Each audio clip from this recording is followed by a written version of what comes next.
Hello दोस्तों, स्वागत है एक बार फिर आपका। हाल ही में सुप्रीम कोर्ट ने समलैंगिक विवाह पर सुनवाई करते हुए इस वाद को संवैधानिक पीठ के पास, संवैधानिक बेंच के पास इसको हस्ताक्षरित कर दिया है।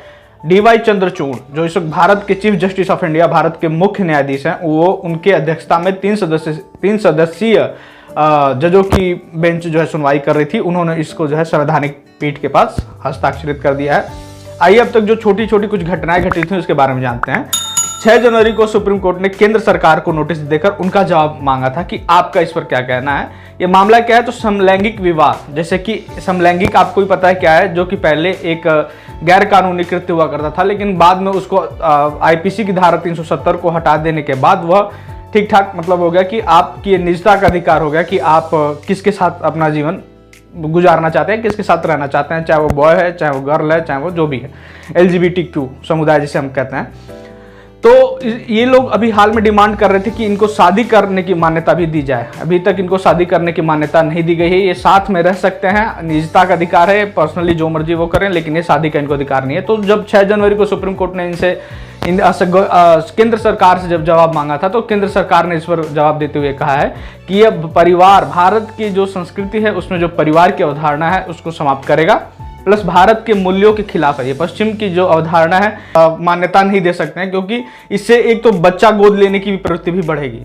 ठीक है, बच्चे गोद लेने की प्रवृत्ति होगी, और खास तौर से तब इसमें ज्यादा दिक्कतें आएंगी जब पुरुष जिसमें माँ का कॉन्सेप्ट नहीं होगा या फिर पिता का कॉन्सेप्ट नहीं होगा, एक ही वर्ग जो होगा वो सब संभालेगा। ये भारतीय संस्कृति और परिवार को हम लोग भारतीय संस्कृति में एक संस्था के रूप में मान्यता प्रदान करते हैं।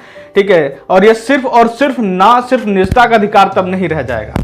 ऐसा कहना है केंद्र सरकार का कि हम इसको आर्टिकल 19 और आर्टिकल 21 के तहत रखकर इसको हम नहीं देख सकते हैं, क्योंकि ये भारतीय संस्था, परिवार को हम लोग भारतीय एक संस्था के रूप में पहले ऑलरेडी एक नियम कानून के उसमें हम संस्था के रूप में देखते हैं, जो कि इसमें पॉसिबल नहीं होगा।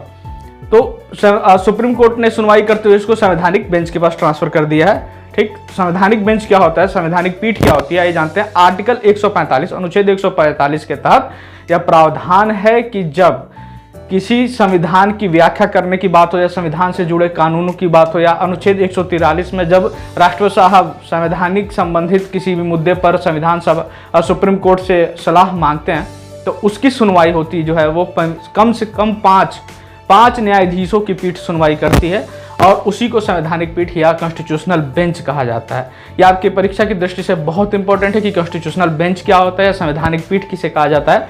तो इस मुद्दे को अब जो है संवैधानिक पीठ सुनवाई करेगी। 18 अप्रैल को इसको सुनवाई होगी। यह छोटी वीडियो आपको कैसी लगी और आप अपना इस पर क्या राय रखते हैं? वैसे तो यह मामला सुप्रीम कोर्ट गया, वह जो फैसला होगा मान्य होगा, लेकिन आपका इस पर क्या विचार है कमेंट करके जरूर बताएं।